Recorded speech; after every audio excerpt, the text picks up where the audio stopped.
Hello, and welcome in. My name is Eli. I am your oracle as we here at Mayday begin to embark on our new live stream series, Heroes of the Doom, an Inevitable Tale. Heroes of the Doom is coming from Soul Muppet Publishing, a Arthurian Western set to explore heroes who set out to face an inevitable and impossible event known as a doom. What that doom is hard to say. We will have to find that as our narrative progresses. These are solo sessions, an opportunity to meet members of our cadre, get to know them in earlier years when maybe prophecy was beginning and our future set in stone. This is an opportunity also for our players to have a moment to get to look at a very unique system in which we set up this narrative collectively as one unit, telling stories with the freedom of not having to worry about things like perception checks and skill checks. We work together to find something that is narratively satisfying. So you will also get an opportunity to work through those new horizons with members of Mayday here today. Our sessions here are also under the guidance of safety tools, as this, as always, is a mature show centric around tragedy, failure, and violence and other adult themes. So, as always, please be sure to take care of yourself and know that our team is under the safety and guidance of safety tools, and X card can be employed at any time. So with that, let us begin.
Blessed is the errant, for they are made of honor.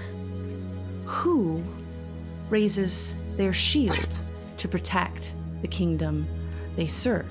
What is a king without their knights? Who upholds the greater good so that we can bolster into a prosperous future? But what happens when even honor is not enough to face the doom? The sun rises in the east. Another day here in the city of myth, a washing of gold cascades across the highest points of the castle of myth that trickles down all the way to the blue districts and the lower levels.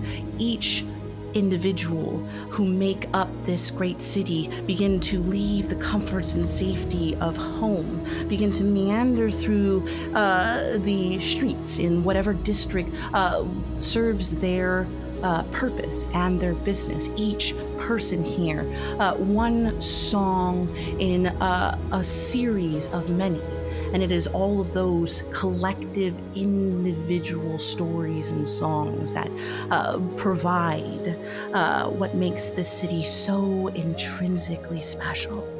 But as the sun rises in the east, coats around that wash of gold that extends into the barren waste, we find one story, an errant beginning their day. Rose, please introduce and describe your character and what one is doing when one's story begins, at least here. Right now, you will see a 6-foot tall, broad-shouldered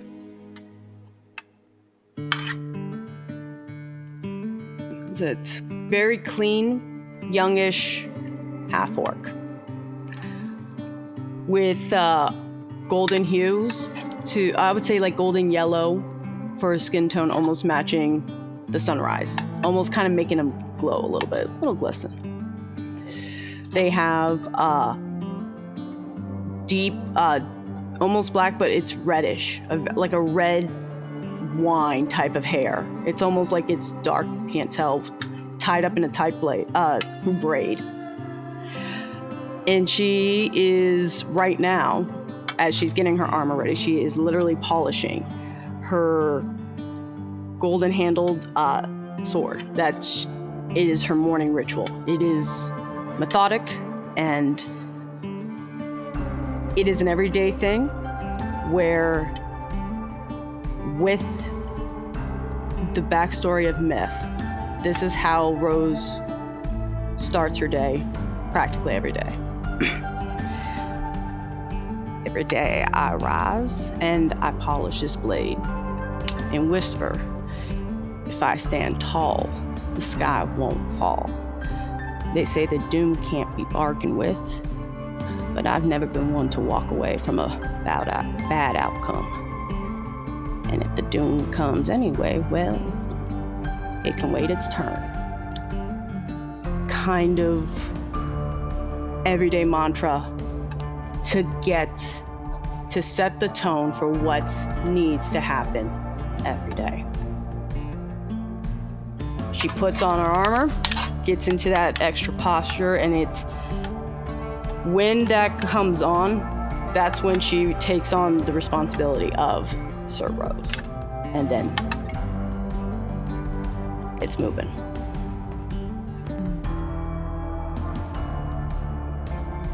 Let's get moving. The sun is hot and it bears down upon you amongst sand that stretches for miles. It is only the sound of hoofbeats that fill in this moment, horses that are being ran to their limits, but it is necessary.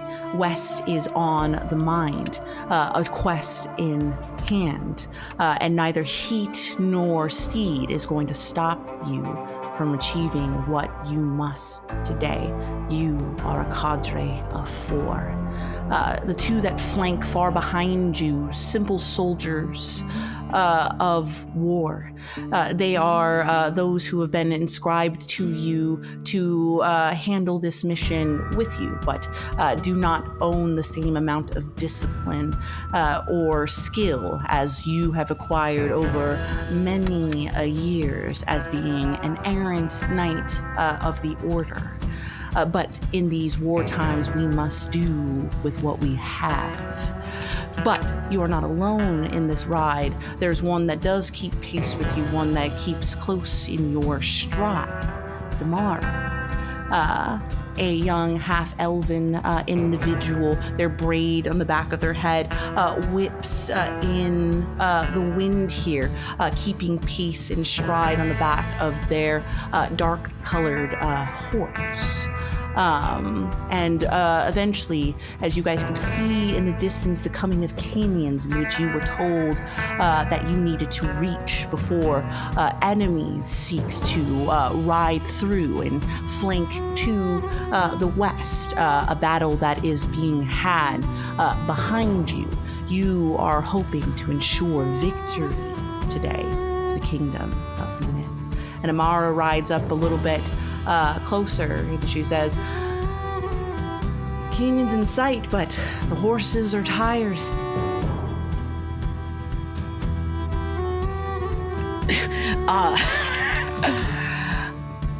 Tired? We just getting started. Yeah! And then I just buck. You buck your horse and move with accelerated pace out running Amara here, who you leave in dust. She shakes her head and continues forward. And despite the panting of your horse, it is far more important that you make it to the ridge in time. You have to make it to the ridge on time. And despite that, you ride. Do you have any thoughts in mind as you're making this ride?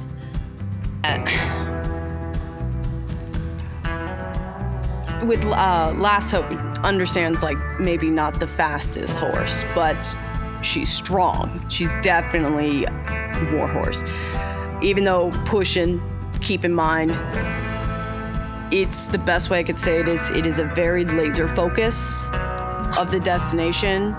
However, if you have like, especially, I would say the best way I could say is she's still in her training where she's being very aware of things around her, not just on the sides, but above, and maybe just even on the ground, especially in the sky, to make sure like everything in the environment is can lead to something. So any kind of lookout sign. You keep weather eye here in the desert here as you ride. In the distance, you see riders riding similar, but far further away, looking onward. There's a moment in which you question who these riders might be. But you see after a moment a flare that shoots into the sky, a bright red emblem that you can kind of note. You realize that these are members of the Mystic Order, riders who are also traveling to a mission you are not sure of, but eventually you guys are going to kind of almost split paths as you're heading in a alternative way, though you guys are maybe going in similar directions. Gotcha.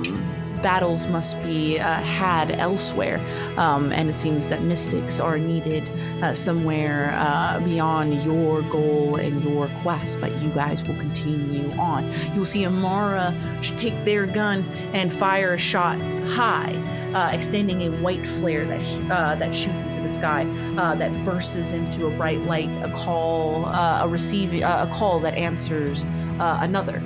Just to let them know that these are friendlies, you are on your own mission, and as you guys part ways, you just continue on. And as you ride, you eventually will hit those that canyon side, moving up into elevated area until you reach a nice, beautiful ridge on this canyon here. And as you look in the distance, there it is, the thing that you got word of, the thing that took you, that was handed into your the thing that was placed into your hand, a scroll of scouts that mentioned a band was moving to the west, that flank that was mentioned. And you know that the person who is a part of that band is a knight that was once like you, and since has deserted his post and his oaths, and has rided off to join the cannibal scene. You would know this individual as Strongpaw, one that was revered for his might and his almost bearish-like nature. And that dust cloud that rolls here is that confirmation, sure as the sun shines. Going to pull Last Hope the reins a bit, and the point is to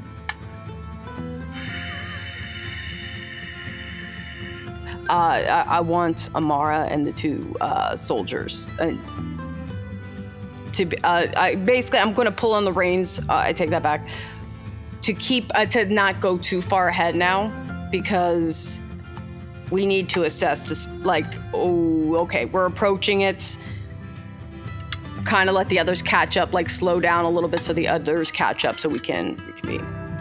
Amara will be the first to find you here. She slows her steed and looks off into the way in which you note that dust cloud, and then give it a little bit of beat. The other two will finally make it here as well, and you can point out the situation at hand.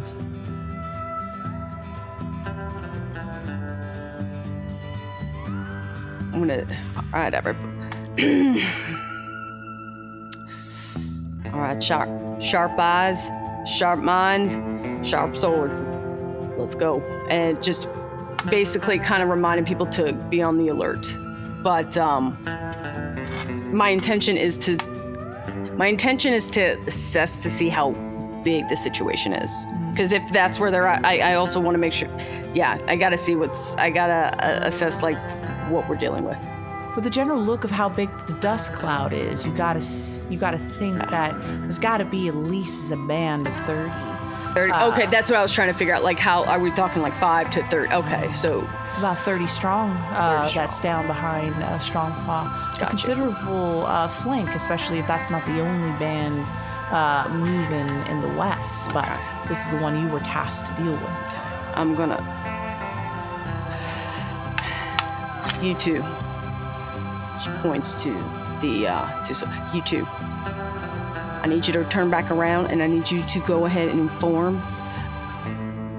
Go ahead and inform the head of the Errant, the Night Order, and also let the king know we got 30 on the west. We are going to go ahead and distract and give as much time, but 30. We're looking at 30, and this is very clear. I need you to say that it is Strong Paw. Do you understand? They have to know that it is Strong Paw, and 30 on the west. We will delay. Hey. What about you? What about y'all? I didn't tell you. Don't worry about that. We will give you guys the time, but you need to go. Go now. All right? Okay. Sure. But you're not about to take these all on by yourself. No, I don't. You know what? Sorry. Getting a little impatient. That was rude of me. I'm very sorry, sir. No, I will not be taking these on. We got an idea. And I'm going to look to Amara, it's the idea of this night, because I've been, this is, the best way I could think of it is like kind of coming up like Strong Paw was like cautionary tale, but like the fact that it's a Errant Knight, I feel like that is actually doing something a little bit different than Rosa even expected. It's like a little, doesn't want to admit it, but a little bit of like resentment. It's like, no, this is a dangerous person. You need to get out of here, because it's like, you need to leave. And it's just like, sorry.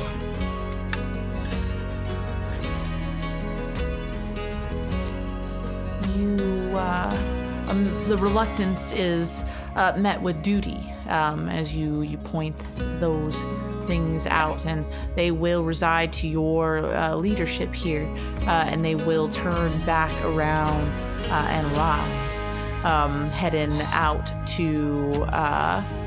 out whence they came, hoping to relay message of what you what is happening here on the western line. And if you are not successful here today, at least they know what's coming for them. Rose is gonna kind of chuckle for a minute and then look to Amara and be like,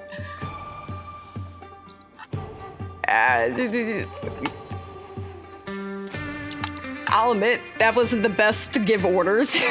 That wasn't my best. Wow. Jeez. Goodness, Rose. Somebody to have a vested interest in your well-being for even a fraction of a moment. They mean well. They always do.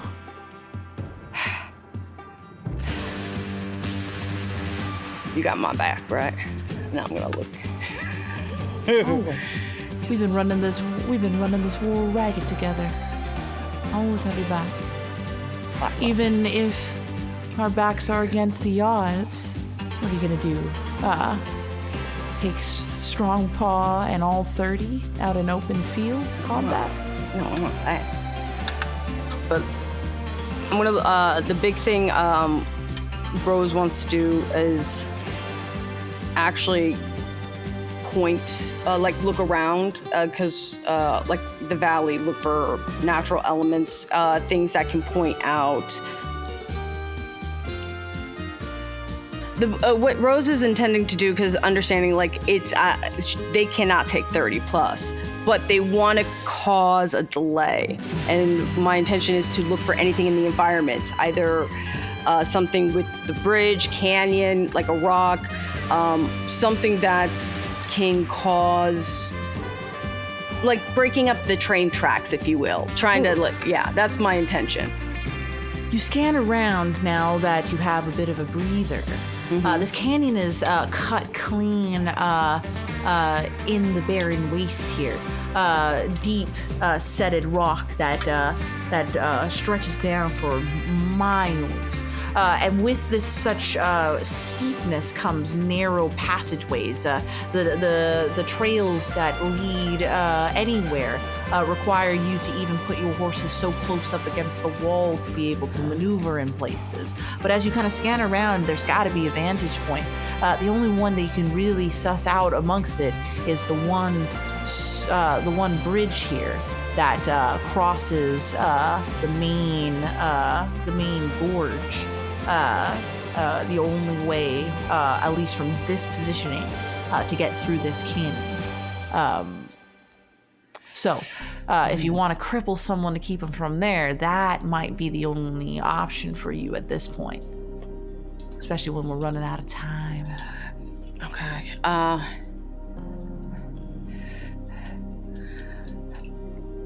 Mara, I got an idea. Okay, this is the reason why I didn't want them to hear this. We need to take out that bridge, or do something. I agree. You have a good shot.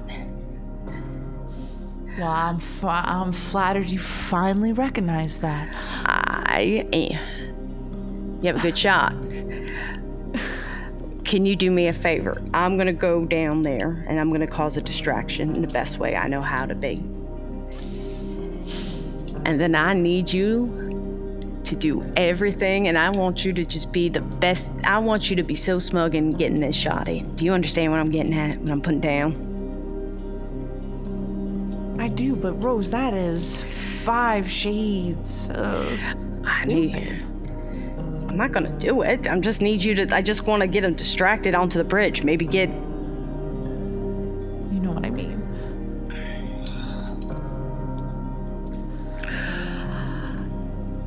Listen, out of the two of us, we both know that.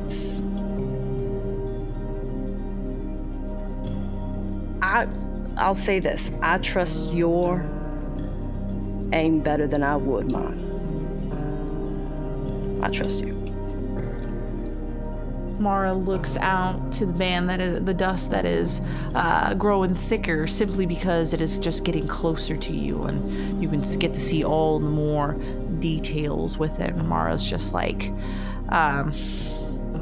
it's almost like the stamping of the hoofs of her steed is resonating with the feeling of unease here. But you can tell that Amara has that same look that is always given when our backs are against the wall. We don't got a choice, and this is probably the best option. And fuck, I wish it wasn't the option. But she looks at you and says, well, thank God I'm a good shot. My God, you are. And then Base,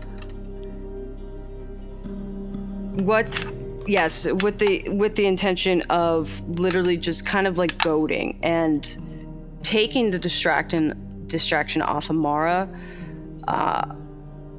She's gonna like kind of look at her one last time, like kind of like got this, and then just start like kind of going down like in a separate way, but kind of doing like in a zigzag way. But and the point of it is to kind of kick up dust to also kind of draw eyes onto them instead of Amara. So that's kind of at least kind of being that clunky one, like kind of purposely. Almost looking way over the top, rookie-ish. I love that. You're gonna ride down there to more advantageous positions, kicking up a bit of dirt. But you and Amara run the narrow trails until you guys are getting towards where the bridge is, where you'll part ways, where Amara will wait to take a shot, and you hope to get the band over to the other side. But as you guys are riding, I'm going to invoke a challenge. Okay. Bands do not move without knowing that the movement or the path is relatively a safe one to move. Can't afford to lose people when especially you need them where the fighting's going to be had. So there are definitely probably threats lying around that you don't even realize. So we're going to invoke a challenge here, a challenge in terms of your perception of your situation, making sure that it is safe for you to part ways with Amara here. With that, we're going to pull a group of dice together. We're going to roll those. Once we do, we're going to roll those dice, and we're looking for the highest valued dice out of your pool. So with that, before we roll any dice, do you have a reputation which will support you in such endeavors? I have...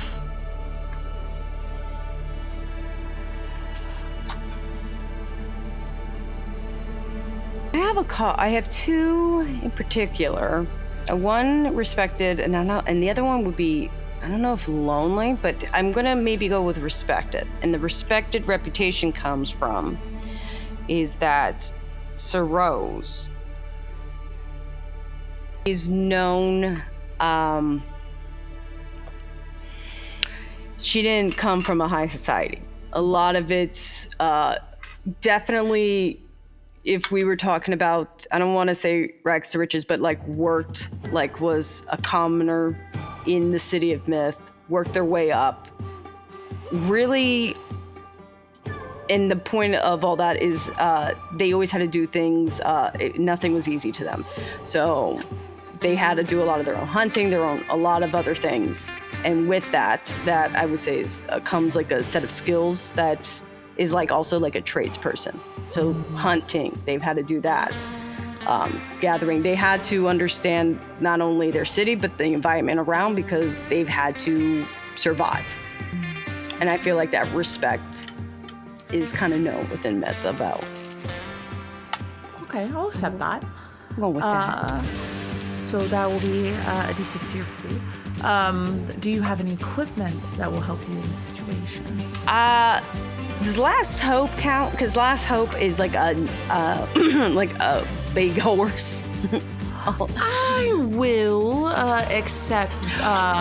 Wait, actually, I will say Rose is does have a good connection with Last Hope because she doesn't really feel totally comfortable around maybe a lot of people, especially high society in that time. So she spends a lot of time with Last Hope and has actually gotten kind of like the best way I could say, they know when like the ears are perched, when they know if the horse is acting a slight offness, then they're gonna be like, something's wrong.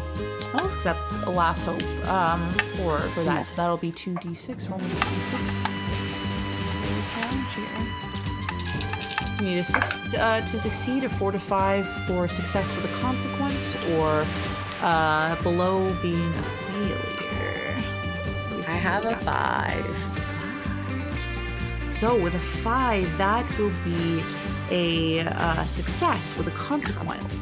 So, keeping a weathered ear out for danger, you will find it. It is the way that Last Hope flicks their ears back in the way that alerts you to something behind you. And as you do, as you guys are moving past this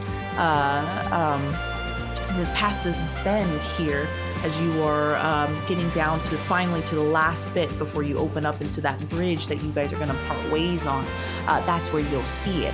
A stretch of shadow that was just miscalculated by that who sits up on a high ridge to watch you.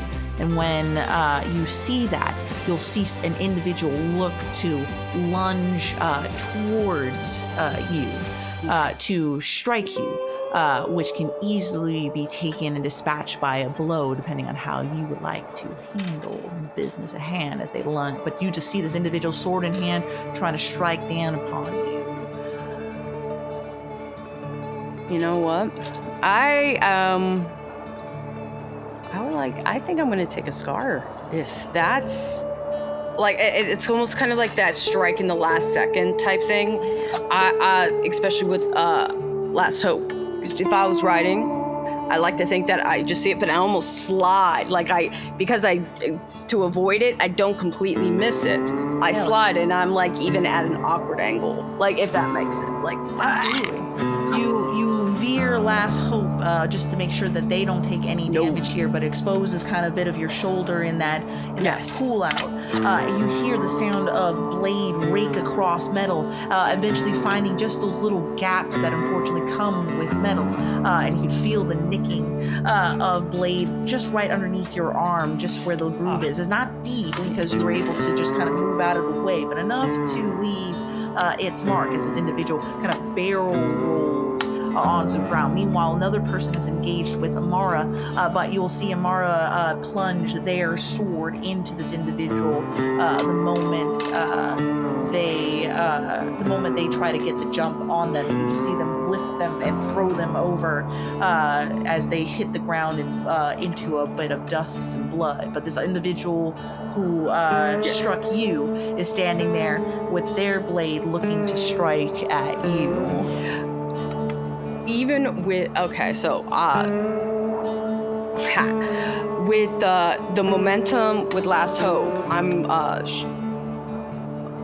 Rose is going to do like a tuck and roll, like actually because she was already at angle, tuck and roll, and what she's going to do, like as best as she possibly can, pull out her sword, and honestly is going up against this one and is going to. There's no conversation. It's straight because they already are trying to kill me, so I'm going for the quickest, most efficient way to take them down. Yeah. You are an efficient individual. You have been trained by many hands and have learned the way of this sword. And this sword is an extension of your might and your will. And this individual, a roguish sellsword, can't compare to that of the training that comes from being an errant. It is a quick exchange of blows here. Clash once of sword against sword, steel against steel, and then another one. But eventually, this person with a reckless swing leaves them so vulnerable that you just capitalize on that moment, stabbing into this individual, striking them down before they have a chance.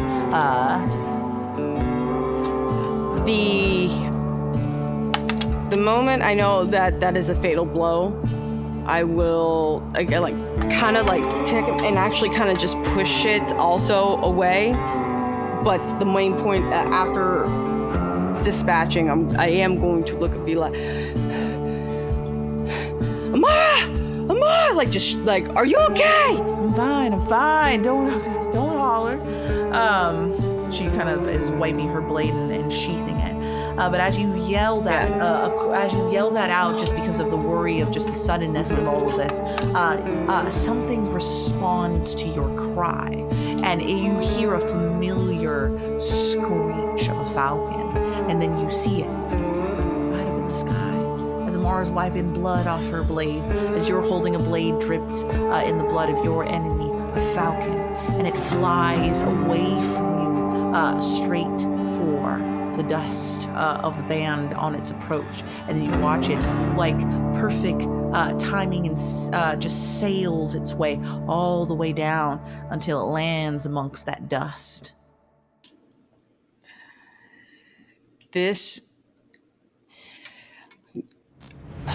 Rose has this definitely has a connection with animals, but one thing is also that led her to becoming where she was helping with the Falcon Tower and all that. She understands when it comes to birds, they're usually an omen, whether it's a good or a bad one, that has yet to be determined. So when that falcon lands, it's going to be like that kind of jovial and maybe that little recklessness, that little like that eager young, because this is her first big one.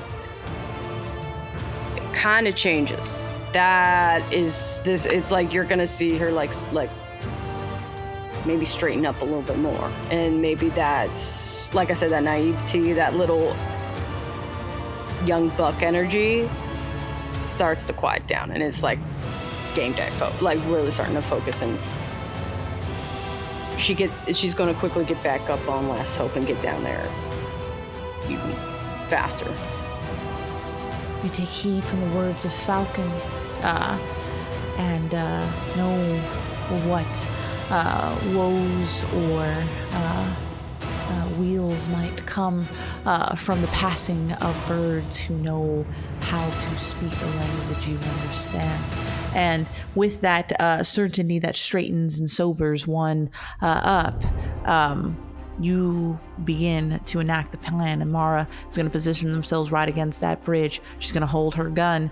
She's going to give you that nod of certainty that she's going to put her faith in you and know when to make that shot count.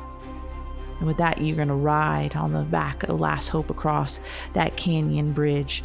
Just a single errant facing a band of 30 strong, all with the intentions to destroy not just you here in this moment, but those who are behind your dust trail, the people behind the walls of myth, the people you swore you would be a shield for here. The band seems to slow when they see your ride in. And from the crowd here, you will see on the back of his own steed here, one that towers even over Last Hope, given how big and brutish Strongpaw was. You have always heard Strongpaw more in rumor than in actuality. You've heard the battles in which he wields, where a great mighty warhammer he carries, and a great sword as well have been weapons in many battles in which he struck multitudes down with just strength alone. And as he dismounts his horse here, and you swear rattles the earth beneath his feet when he dismounts, he pulls from sheath a great sword.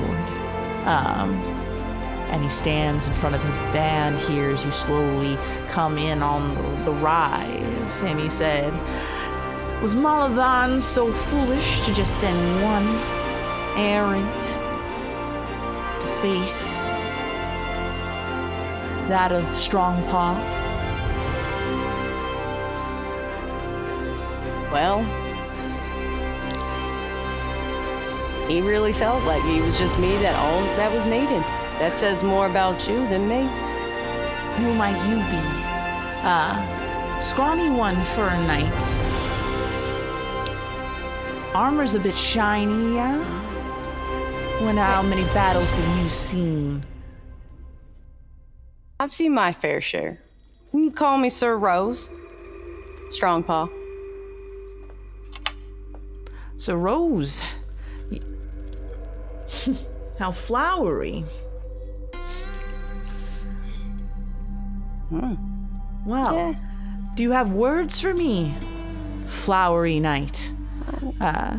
Any word of surrender from your king? Are you just dispatching, or truly they sent one to face a horde? Honestly, I was just here to see if you guys were lost. Do you need any directions on, because I think you're going the wrong direction. And then Sir Rose is gonna also get down off Last Hope, pull out her sword, and just kind of stand there. Pleasant. It'd be unwise to cross blades with me, knight. Many have tried, and many have been struck down like sapling trees, and will never get to see the opportunity to grow. That's mighty intense words right there. Perhaps you would like to put a little, I don't know, would you like to put a little bet on that? A wager, if you will. A wager? Yeah. Let's go. Let's try it. Let's, a duel, if you will. Winner take all? Winner take all? Just like that. Just like that.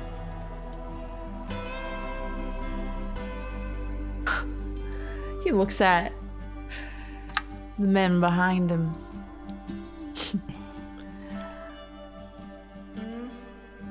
I mean, that's the room, because that's what another thing I heard about you. You were definitely one of those gambling types, weren't you? You're like a little bit of a all-in kind of stakes.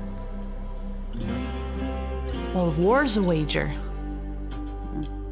the only reason why we sharpen our blade is just so that we can have a greater chance against the odds.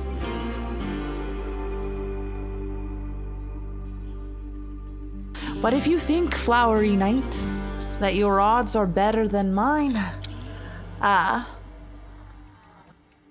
accept your wager.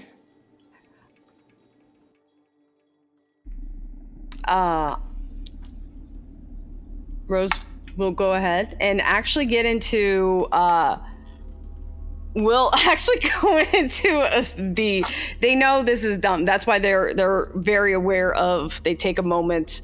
They will not give out the direction, but it is as they pass Last Hope, they will kind of like do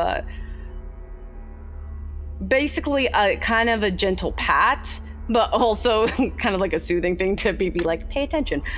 But they will go, but they will stand forward a little bit and actually take a strong pose, like as a duel honor, like ready to go for. I love that. Which brings us to our next challenge. You facing Strongpaw here. You know that the ultimate goal is to goad him into the canyon with haste to bring as many people with him as possible. Yeah. And that means you gotta strike a man where it hurts. His pride. Ego. Yeah, that's what I'm going. Yeah. So this will be he's still a man. So this will be a challenge roll for me. So please, do you have any reputation that might help you in this situation? Actually, I'm gonna go with Valiant. This is because I know I will say Rose is definitely, there's a difference when you are in the major battlefield and you're fighting there is that like battle, but also she really does believe in the tenets of what it means to be honorable, and that means doing. If you're a good fighter, if you're the best fighter, then you don't need to cheat. If you are the best of what you are, you're just good at it. even with cheaters. And I don't know, but it's basically she is really going to try to pick, especially where she is the shiny knight. He's the one that left, and therefore kind of poke at his pride, his dishonor, to see if that will, because he was a knight at one point, so he has an ego. So it's kind of like poking that, so he's not thinking clearly enough to just maybe go a little wild. I see. Wow. I love that. I will take your sword as your equipment here, because what is a knight without their sword? So that will be 2d6 here on the roll. Okay. So please roll me those 2d6. Let's see. A 5. 5, another 5. Riding 5s. Beautiful. This is going to be a success for you with a consequence.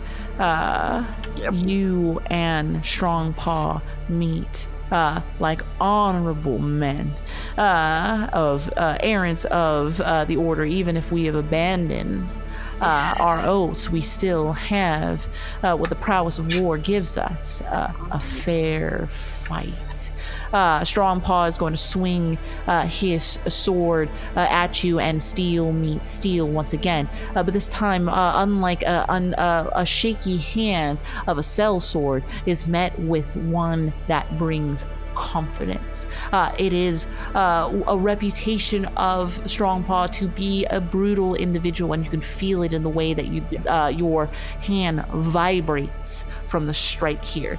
You guys begin to exchange blows. Your swiftness and size allows you to duck and dodge, swing after swing, knowing that one good cleave is all Strong Paw needs to get his momentum here. Any notable strikes that you give to Strong Paw, you guys will be exchanging blows left and right, getting your licks in when you... He is using his bruised strength, and I'm okay with it's the momentum. Where Rose, you're right, she is very like broad-shouldered and muscular, but she is, I would say, she's using her body, like the body momentum, to let him kind of wear himself out. And while he's going for the big cleave, like he's trying to really put his strength in, she is going for, where she's looking for is the cut that actually, like, in the lung, in the liver, either a tendon, like the Achilles tendon, to have him drop. It is about the actual, instead of trying to destroy and smash bash, she's being efficient and like just wants to get in, stab it in, or like just basically, yes, like find her opening. The only way to beat brutality is to be precise in one's strikes, and you do that. Your swiftness gives you moments in which you are able to cut critical points on here, whether that's the tendon of his leg or across a side here where liver is met, and you are putting to good work the skills that you have honed here. And as you are feeling the hope that comes with the shift of momentum in your favor, it only takes one moment in order for Strong Paw to be able to get in, especially with how brutal he can be. And there's just one moment where you weren't anticipating it, where he, instead of swing his blade, kicks you with his foot, that causes you just to step back and breaks the cadence of your stride. And that's where it comes, a cleave from hip to shoulder, just square clean off. You can hear how much that strike just cuts through your armor here, leaving jagged scar just the same as the wound that is inflicted underneath it. As he just gets there, and when he completes the full stride, you can even see fleck of blood that just flicks out from his sword here. It's enough to turn you on your heels, a full 180, but you're able to kind of, at the very least, take that staggered step in order to keep yourself from falling prone onto the ground here. But that is a kind of blow in which narrows the gaze just a little bit, that tunnel vision. And when you breathe, you can feel the blood seeping from underneath your armor here. You can hear the excitement from 30 strong, who are fueled by the malice and brutality of the one that leads them forward, and danger is felt on your breath when you exhale here. But your staggered steps also brings you right to the flank of Last Hope. And Strongpaw takes a step forward. I told you, Flowery Knight, as he drags his sword across the dirt here, as it coats the blood that has been taken from your persons. You're not going to best me in battle. I have been swinging this sword than before you were ever even a thought, before you ever whispered oaths to serve a kingdom that is already doomed. So, the best thing you can do for our story here, Flowery Knight, is die.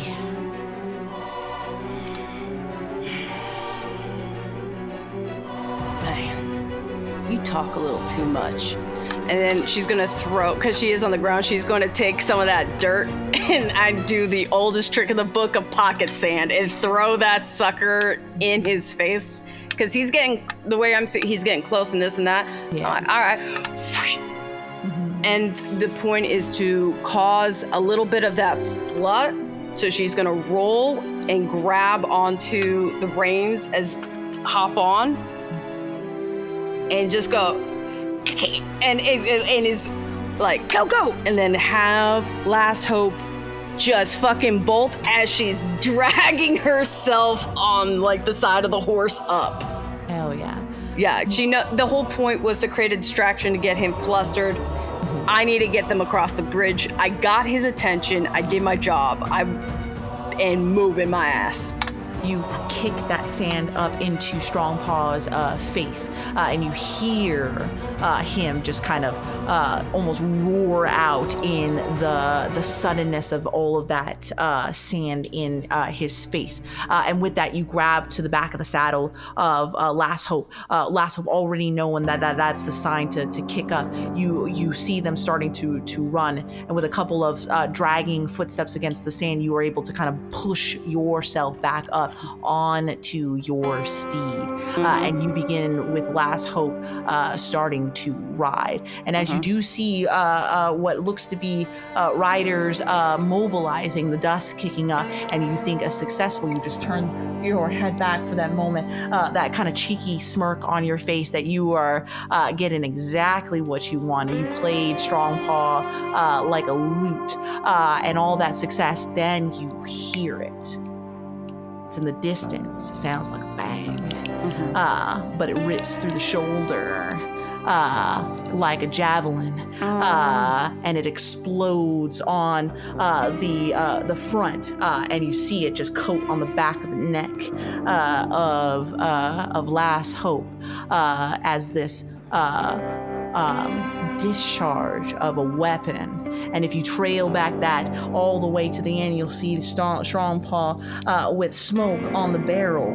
This weapon, translucent in color, red by the blood that absorbed from it, but shot you clean into the shoulder. You kick forward from the recoil that crashes into the blood that's already smeared across the back of Last Hope. It does not knock you from your seat here, but does rock your understanding of something that you didn't realize Strongpaw had in his persons. As by song, he has been one that wield weapon of might and of blade. Carrying a gun is new. I'm gonna be... Oh. I'm gonna actually, like with that forward, I'm gonna whisper a last host here. Hey, he just shoot me in the back, that pup. Like, and just like I'm gonna like, he shot me in the back. Woof! Like just the audacity, like, oh, in the back. The slice across the chest and all that doesn't bother me. I mean, it's unbelievably excruciating, painful, but I would say that pisses. It's like, you did it, I was in the back. You coward. Oh, you couldn't even, I don't like you. No. But you ride. Because you still have a mission to do, as all those words flood into your mind as you're trying to keep yourself steady. The pain that seeps in every now and again, the twangs from the split of your body, now the leaking of bullet wound. But you do notice the dust following Strong Paw leading a charge after you. If all of the band can catch up to you, then they'll have their vengeance. But you ride as fast as Last Hope goes, and you're about to hit the I bridge. want to do one thing to cause a little bit, because I know with what I want to do with this bridge, I want to take my sword and I want to throw and yeet that and I'm not trying to kill like the horse. The whole point of it is to get it caught up in the horse's legs, and I want that to cause like a little bit of like, I hate to say it, like that thing where it's a stampede, like over falling each other, like a whole collision. Yeah. To one, not only mess it up, but get me across, but so Amar can just get as many of these mofos out as possible. Excellent. So what we are invoking is one last challenge here before we move into our showdown. So again, any reputations in which you will be able to invoke here? The last one I have, actually no, the other one, so we use Respected, Valiant. I'm going to go ahead and use my last one, which is Lonely. Okay. And the reason why I do that is because I feel like in this moment, yes, she did plan for some of this, but it is going very south quickly for her, but a part of her kind of, the sad thing is, it's like because she's always like alone and having to work everything, I would say, like with her training and all that stuff, it kind of is like this, she got into this little thing where it's like a little bit in herself where she's like, okay, well, if this happens, it happens. I knew, like, being a knight and errant is meaning having a lonely life, because there is the very real possibility of death happening. And it is kind of like this, yep, this is why, like, this, I'm gonna have to do something, and it has to, like, it kind of like, now this is why I don't have anybody, kind of like, almost like, because I'm going to probably get killed or something in this moment. And it's a little bit of like, the reason is that she's going to evoke, like, she is going to say, like, this thing she says that she learned from the Falcons, like, if I stand tall, the sky won't fall, and kind of kiss this blade. And it's kind of like this is her c'est la vie moment. She's accepting. This is the kind of like the Hail Mary to see if she can, like, just get out of there. Excellent. Yeah. We'll consider your blade being thrown as your additional for your equipment here that you'll be using for this strike. So I do need you to roll me 2d6, and let's see if you'll beat your challenge here.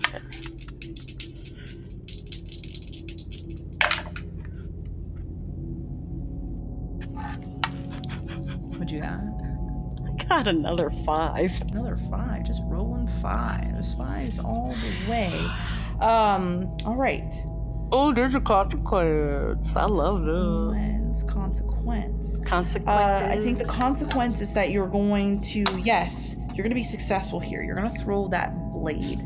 And that blade is going, I don't think I'm not getting that blade. You're not going to get the sword back. Yeah. Damn it. Yeah, that's gone. You throw it across, and it lands into the chest and flank of this steed that Strongpaw rides, and it's enough to trip the horse up. And since the horse is the one leading the charge here, when it trips up here on such a narrow bridge, it becomes this almost bottleneck of sudden collision as horses try to stop but cannot in time, as men begin to fall off the side here just in the impact of it, and people begin to fall off their horses in the fray, but you begin to just continue as best as you can to continue to ride. Amara on the other side, seeing this moment, and she raises her gun and points it towards the bridge, seeing this pile up, and you just riding here, in which we will move into our showdown. Our showdown here is you will be rolling a single D6. We are going to stake a cost here. The cost is going to be what will be the potential consequence if you fail here. We have a threat in mind, as which I set based on your successes and your failures. Your showdown tokens from the 3 challenges you did here will knock down for us to hit a target. Okay. Based on minusing the threat number that we have. So, essentially giving us a threshold of where we can where we sit on success. And we want to either beat it, the threshold in its entirety, which means we don't get any consequences. If we sit somewhere on the threshold, then we'll look at what a success with some consequence might look like. Right. And then if you absolutely fail, well, then you must pay the cost that was offered. So I think ultimately the cost here is that if you fail here, that Strongpaw, maybe not here today, but will not maybe here in this moment on this bridge, will be successful in eventually joining the Battle of the Violet Fields, in which he will, with whoever he has left, will be a considerable issue to the battle as a whole, and potentially its inevitable failure. So I think that is the cost. So you're going to roll me a D6. You are going to add, with your continual successes here and your sacrifices here, I am going to give you a +3. Let's go. Roll. I'm going to get a +3, okay.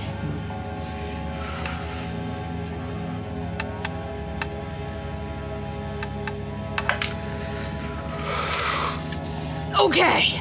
What you got? What does a 7 get me? What does a 7 get you? A 7 is going to meet the threat level for this particular mission. So don't lie that to me, means please That means you are going to succeed here today.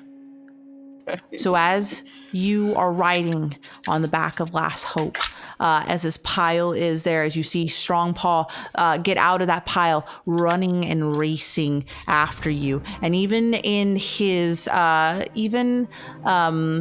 with his own 2 legs, Strongpaw is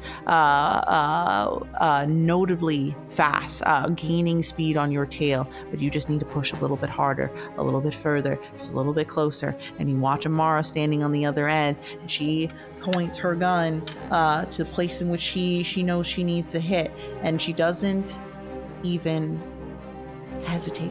Oh, thank God.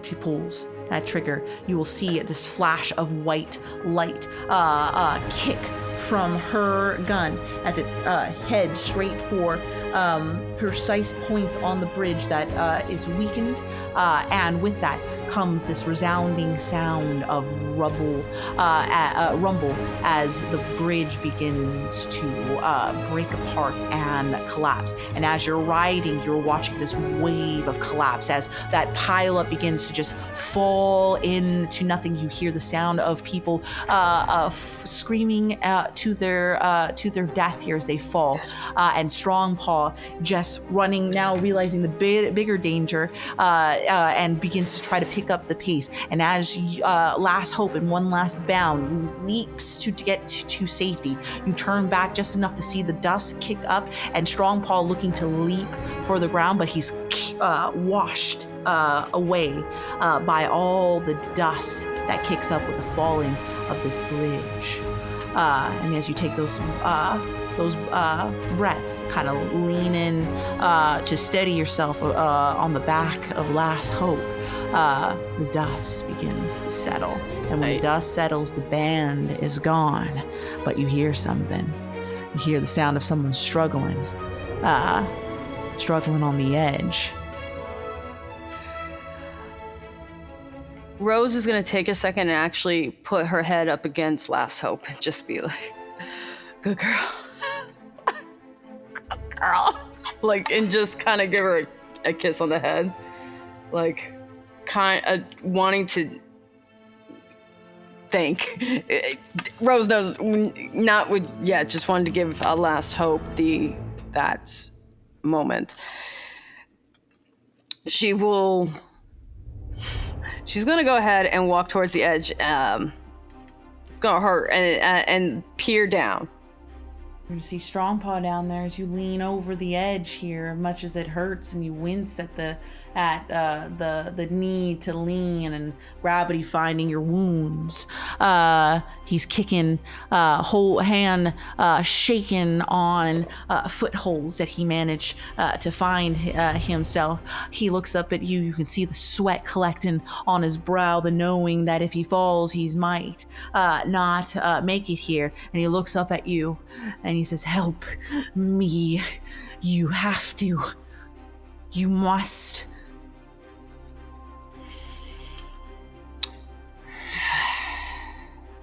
Rose is gonna actually even take that sigh and just like, she'll get down to her knees, and the arm that is the most bloody, right, the one with the shoulder and the shot, she's going to actually no. There's one thing I need to know. Which side is his gun on? Oh, well, it'd be on the right side. He's a right-handed shot. That's what I want to double check. I'm going to go ahead, even though I'm actually going to, because my bloody shoulder, I'm assuming that's my right one. So I'm not going to give my right, but I will go ahead and give my left hand to... Right, I'm gonna hold. I'm not gonna, I'm just gonna extend my hand out, but I'm not gonna like really, I'll let him grip. I'm not grabbing him. Yeah, he's gonna reach, he's gonna grab, as he kind of poises himself up in order to do so. And when he does that, I'm going to reach down with my bloody hand and I'm going to pull his gun.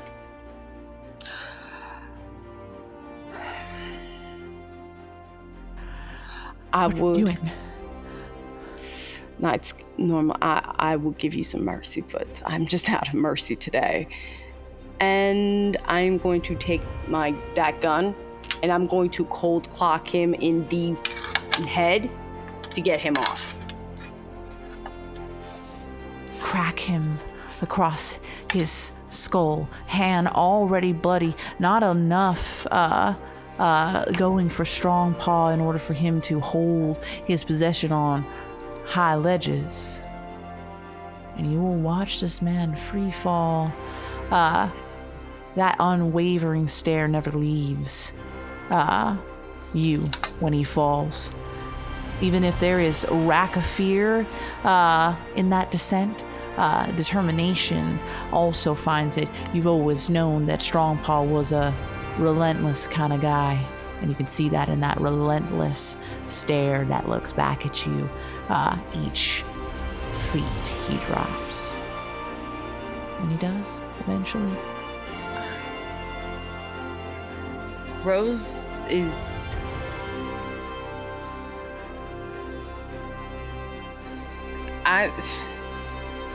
I'm the adrenaline of everything that's been going on. And I feel like with that kind of haunting image, that's kind of like Rose's, like her body is starting, like the amount of pain and all that stuff, I feel like that's where it's catching up. And it's kind of the heaviness of,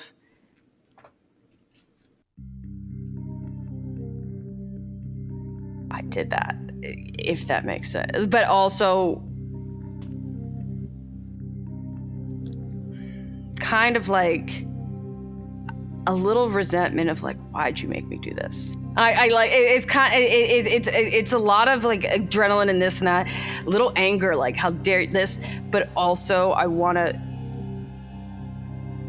this life or something, like Rose isn't happy, if that makes sense. She doesn't take joy from this, and it's just like it's and sadly with war and battle, that's where these moments come in, and it's having to be like, this is such like a weight, like a pity.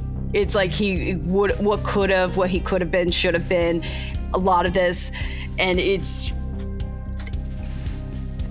even with all the pain, maybe just like even that like little anger tear comes down, like why, like just such waste. You can sit in that moment. You can ride the emotions here as you do that. But eventually, as the body starts to settle and wounds are acknowledged, there's a moment in which you kind of turn around, Amara, seeing that scene just as you, and it's just that eye contact you make, that concern. Maybe recklessness has moved a little bit too far here. Did we do though what was necessary?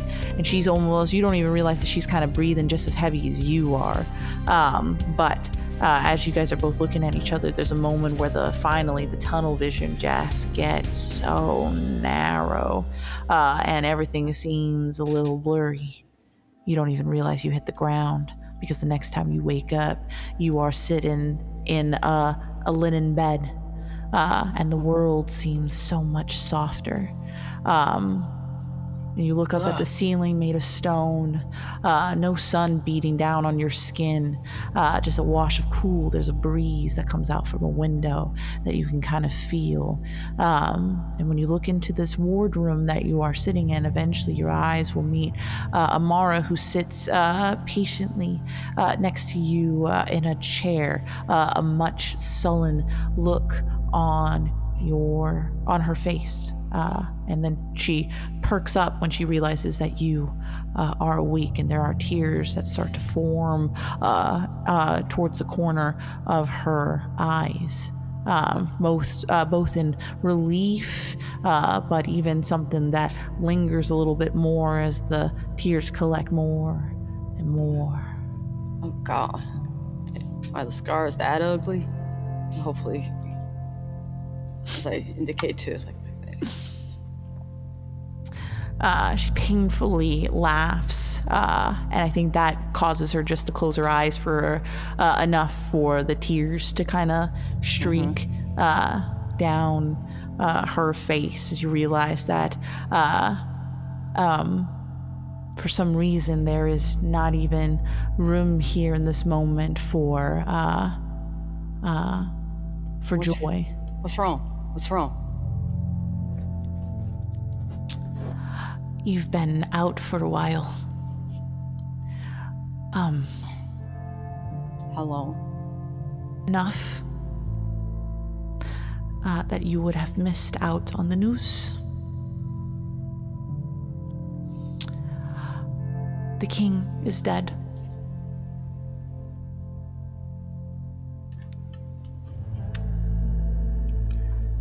You are left with that moment of shock as Amara stares at you.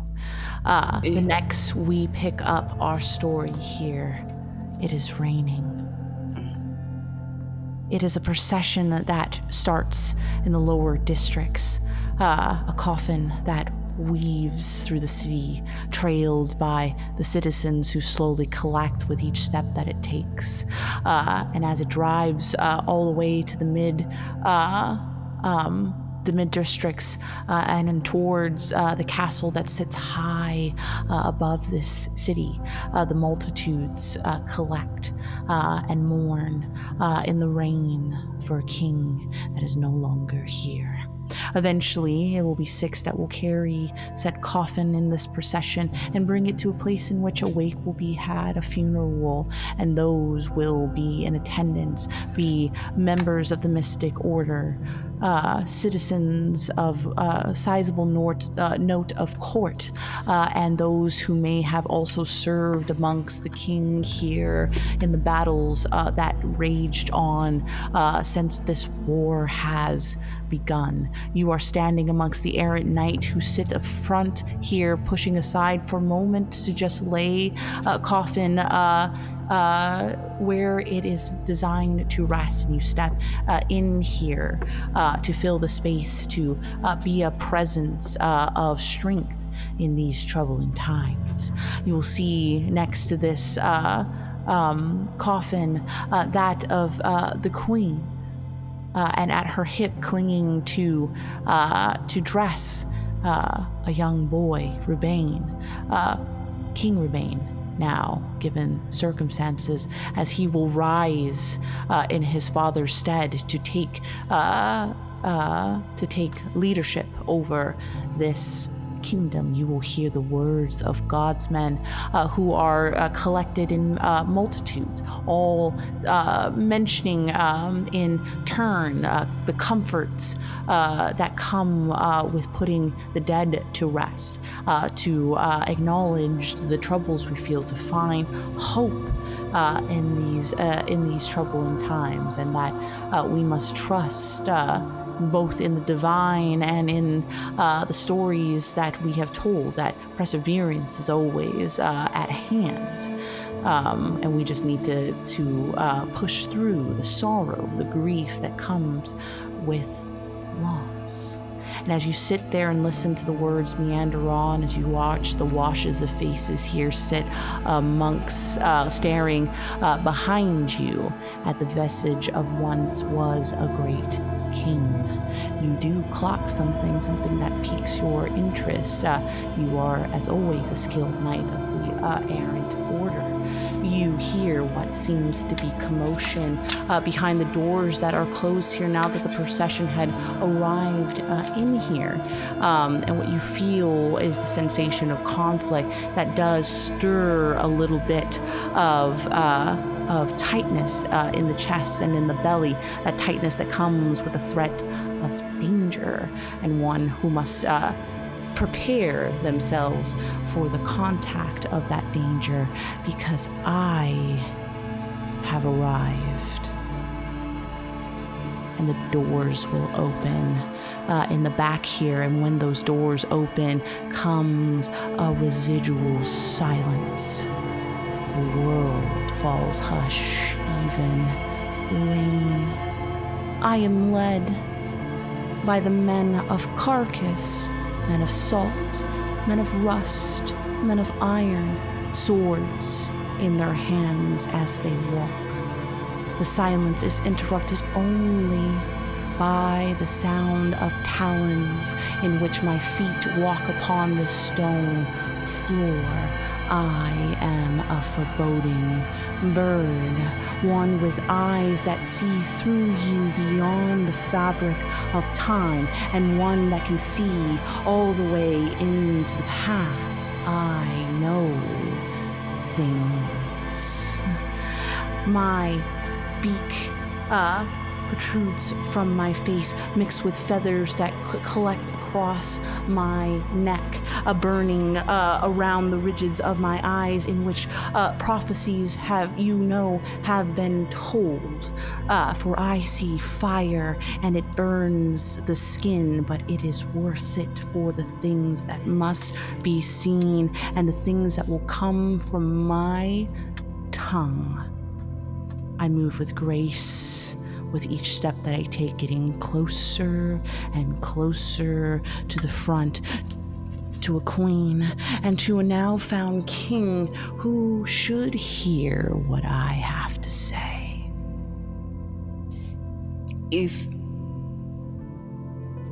I don't, I'm assuming I can't, with the other knights, I'm assuming as soon as, especially you're coming down, standing up, whether unintentionally or, I don't want, it happens, so Rose kind of like just pushes her way, I don't want to say like immediately to the front, where I kind of think it happens is as she's shuffling in, she inadvertently ends up becoming like either in one of the back rows, but that happens just to make them the first line target down this procession to the queen. And it's not an aggressive way, but it is there to be like, I am in between you and them. And as you take to this aisle, as you watch the others fall in line like good knights should,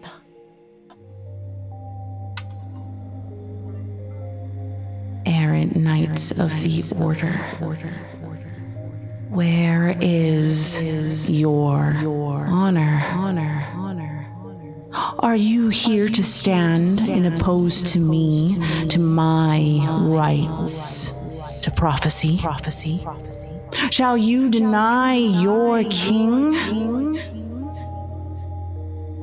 and his knowledge?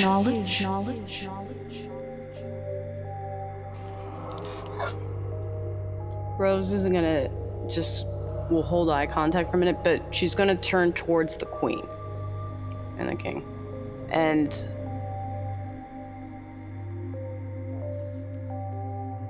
best way is she's looking for, like, because this is definitely like, she doesn't feel like she has the right to answer that question, so she will look to the queen for guidance.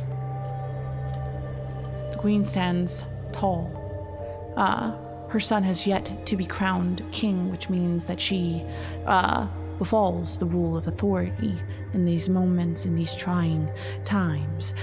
She holds, while there might be a tremble in her stature here, given what lies in front of her, she will utter words to you of, please, Oracle, you are always welcomed to speak what you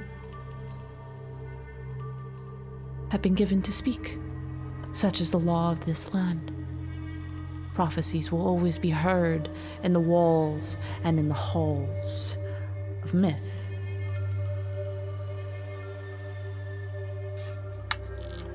Rose is gonna turn back and just be like, the floor is yours.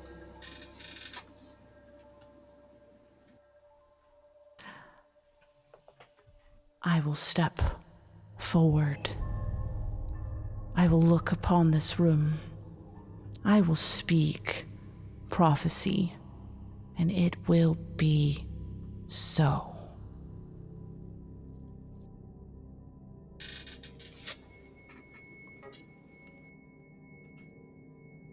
I saw the sky when it turned to bone.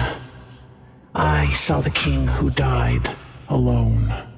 I saw the bloom where no root grows. I know the name no one knows. Crowns of ash, thrones of grief. A boy shall rise in halls of speech. Last of the line, last of the line. The thread is drawn, the hand is mine. 6 will stir, 6 will stray. 1 will feed and 1 will flay. 1 will burn and 1 will break. 1 will fly, 1 will wake. Doom walks slow, doom walks wide. No one knows which, but all must ride. In 3 years' turn, the first shall fall. The clocks begin, the bells won't call. Knights shall stay, knights shall die. The rest shall flee, the rest shall cry. As long as I burn, the path is drawn. Silence waits where prophets are gone. But what blooms in quiet still may end, but only when no voices bend.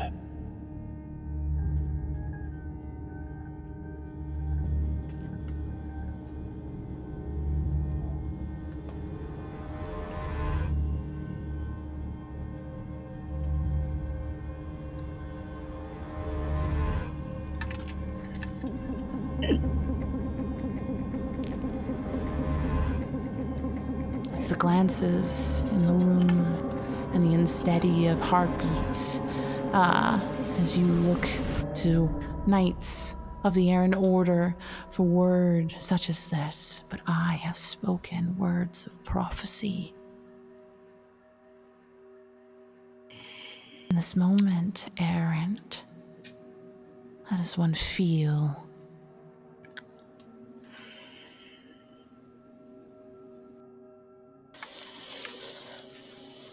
Well,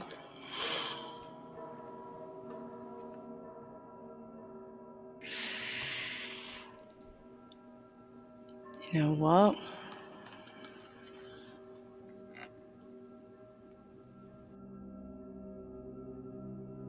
Say that is a mighty intense prophecy. And the best way I can respond is, well, I can't speak for everybody, but I will say that if I stand tall, the skies will never fall, especially here on Myth.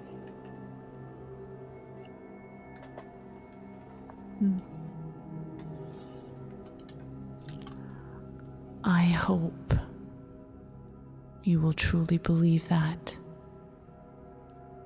when all is said and all is done.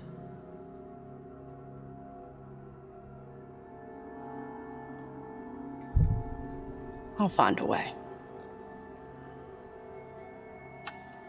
And with that, we'll call that the end of our story for now.